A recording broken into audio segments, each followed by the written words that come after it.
اعوذ باللہ من الشیطان الرجیم بسم اللہ الرحمن الرحیم۔ ایک دفعہ حضرت بہلول نے وہ کھنڈر جس جگہ پر کہ وہ پہلے رہتے تھے اس جگہ کو تبدیل کرنا چاہا، تو انہوں نے اپنا تمام سامان اکٹھا کیا۔ سامان بھی کتنا تھا؟ ایک لکڑی کا عصا، ایک گدڑی جو کہ اوڑھنے والی تھی، اور چند درہم و دینار تھے جو کہ وقتاً فوقتاً وہ اپنی ضرورت کے لیے رکھتے تھے، لیے اور ایک دوسری جگہ پر چلتے چلتے چلے گئے۔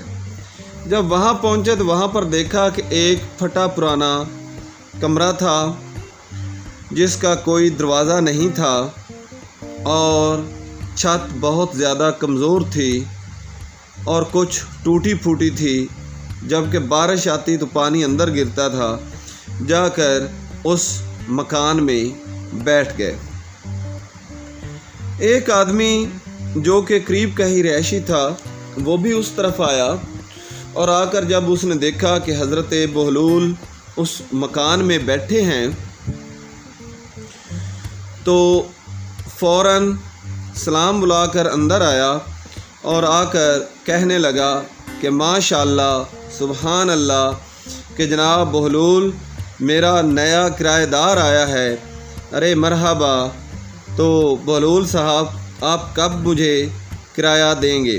حضرت بہلول نے کہا کہ میاں میں فقیر درویش آدمی، تو آپ کو اس کے کرایہ کی کیا ضرورت ہے؟ یہ ویسے بھی تو خالی پڑا ہے۔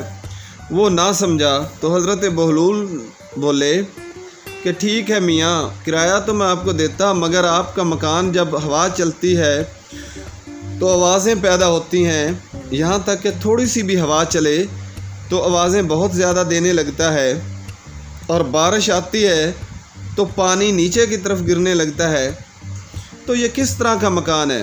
وہ آدمی بولا کہ بہلول آپ تو خدا کے بہت زیادہ قریب ہیں، اہل بیت کی محبت میں سرشار ہیں، اور آپ کو اتنا پتہ نہیں ہے کہ ہر چیز خدا کی تسبیح و تقدیس بیان کرتی ہے۔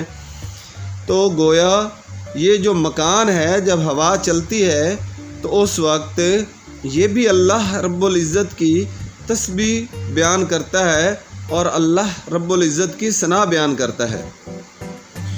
حضرت بہلول اس کی یہ باتیں سنتے رہے۔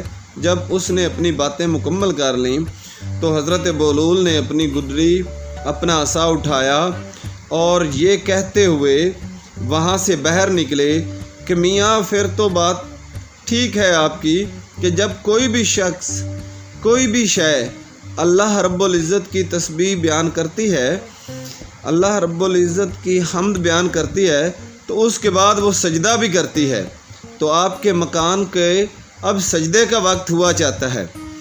جیسے ہی حضرت بہلول نے قدم مبارک باہر رکھا تو وہ مکان کی چھت فوراً سے نیچے گر گئی، مگر وہ آدمی چونکہ پہلے ہی دروازے پہ کھڑا تھا اور حضرت بہلول بھی باہر نکل آئے تھے، چھت کے گرنے سے دونوں بچ گئے، مگر وہ شخص بہت زیادہ حیران ہوا کہ حضرت بہلول کو میں نے مکان سے باہر نکال کر اور مزاح ہی مزاح میں اس سے لالچ میں پیسے مانگ کر، درہم و دینار مانگ کر بہت بڑی غلطی کی ہے، مگر حضرت بہلول وہاں سے آگے چل دیے اور اپنا نیا ٹھکانہ تلاش کر لیا۔